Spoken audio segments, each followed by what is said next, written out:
And this is going to be like a 5-minute video on rate of reaction or kinetics. Again, just a quick review over some things because it probably gets confusing with equilibrium. But remember, so rate, remember, is just how fast reaction happens. So usually remember, we're measuring our rate in moles per liter per second. Okay, moles per liter per second.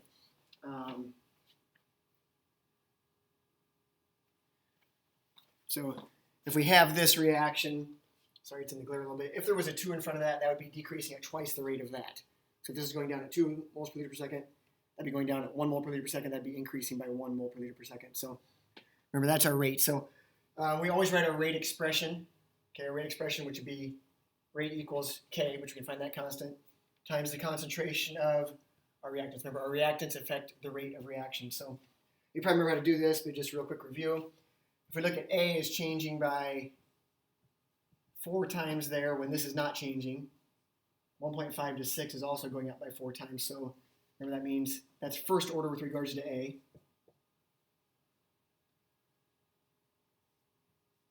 It's concentration. This is not changing right here. This is doubling. And at the same time, this is going up by 4 times. So when this doubles, that goes up by 4 times. So it is second order with regards to B. So our rate law in this case would be rate equals K, concentration A, concentration B. If we want to figure out what K is, we could plug in any of these trials. Wouldn't matter which one we try it plugged in.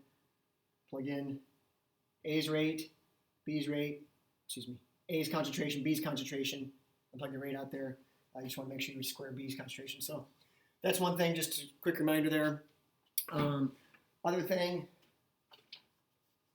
remember, anytime there's time involved in these problems, anytime there's time involved, your kinetics formulas, you've got, so anytime there's time involved, remember this is concentration, final minus initial, final minus initial, final minus initial, or at time t minus initial. Remember, this is 0 order, first order, second order. If you're looking at graphs of these things, for a 0 order, the graph of concentration versus time would be a linear line going down because this concentration is going down.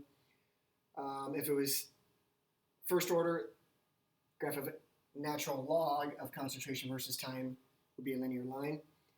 And if it was second order, graph of 1 over concentration versus time would be a linear line. So knowing those.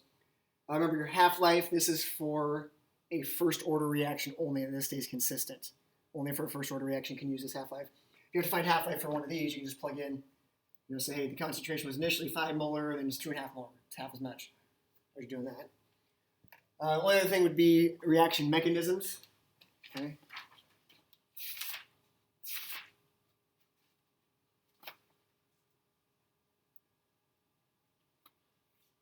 So let's say we have this reaction. First thing you always want to do is, okay, here's the overall reaction. Occurs in 3 steps. Okay, it's a 3-step mechanism. Fast step, slow step, fast step. Remember, this is your rate determining step. The slow step is always your rate determining step.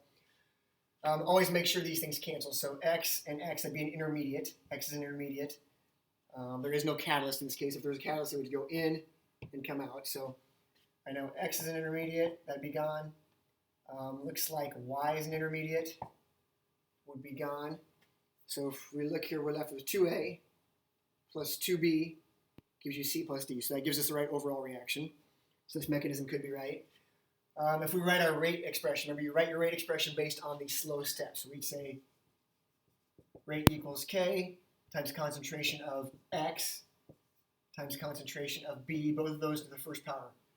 Remember, you can't normally tell the power, the order of these from the overall reaction you count. But from individual elementary steps, you can tell the order.